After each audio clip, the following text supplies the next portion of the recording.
and I also began a secret relationship with my dad. I had unprotected sex with the both of them, and now I'm pregnant. The worst part is, neither knows about the other, and I don't know who the father is. What do I do?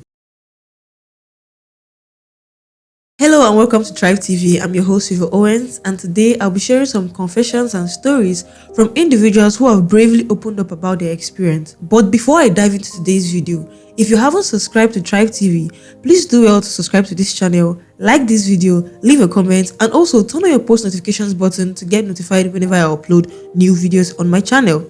So if you've been following me on any of my social media platforms, you've probably come across some of these stories I'm going to be reading out to you today.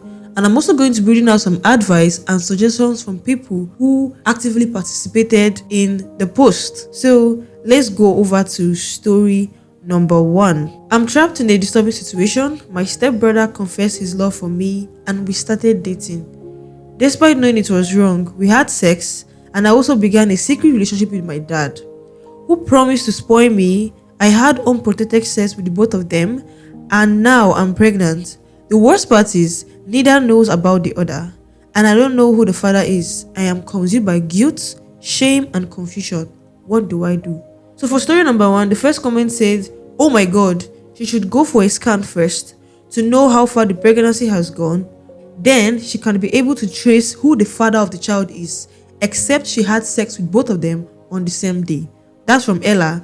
Another comment from Joy. She said, this is crazy. Shame is an understatement. To clear the air, she admitted that yes, she was wrong. She should go for a DNA to confirm who the rightful owner of the child is. The stepbrother and the father didn't try at all. They should both give their lives to Christ and go for knowledge. That's from Joy. From Emanuela Rena, she said, first off, she should ask God for mercy, and there is nothing to be ashamed of. I mean, life happens, and she should try speaking to both of them about it. I would have suggested her taking the child away, but it's against my belief.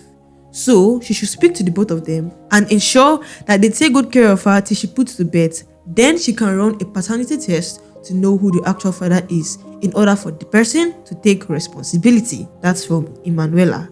Then from Mrs. Esther, she said, at this point, she should cut all ties from both of them and come clean entirely.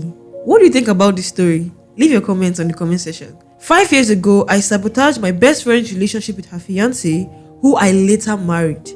I manipulated her into reconnecting with an ex, resulting in pregnancy. When she informed me, I pretended to be supportive, advising her to keep the child. Meanwhile, I secretly convinced her fiance, who is now my husband, to end all forms of engagement, citing reputation concerns. I've been living with guilt, knowing I ruined my friend's chance of happiness. We remained friends, but she's unaware of my involvement in everything. I'm diving into the suggestions from those who responded to story number 2. So for story number 2, someone said, true friendship will urge her to open up to her friend and ask her fiancé if truly remorseful, ask for their forgiveness and let what happens afterwards. For Uranta, he said, those are touching stories. When you see people walking every day on the streets, you don't know what they are carrying. For Mr. Precious, he said, she should just die with the truth and genuinely make peace with God, because that her friend may not be mature enough in heart to absorb the truth and stand to forgive her, which is true, yes. Emanuela said, this is hard, even though of course opening up is the best thing for her to do. I mean, she shouldn't feel like a beast. Leave a comment if you have something to suggest or an advice to give for story number 2. Our last story for today, which is story number 3. I've kept a secret for years. My children aren't my husband's. They belong to his younger brother, who I paid to impregnate me due to my husband's infertility issues. He's unaware of the truth and loves the kids dearly. I feel guilty seeing his love for them. Please, what do I do?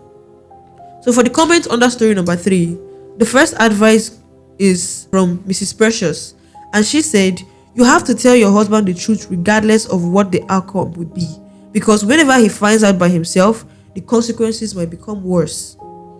From Favor Lucky, she said, this is hard, even though of course opening up is the best thing for her to do, because I mean, she shouldn't feel like a beast. She must have loved her man so much to want him to have children for his joy, even if she might have gone wrong about it by paying his younger brother to impregnate her.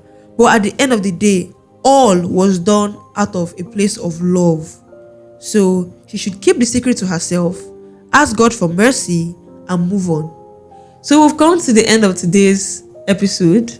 Well, like I said, if you have any suggestions, comments, or advice to give concerning any of the stories I've shared today, please do well to leave it on the comment section.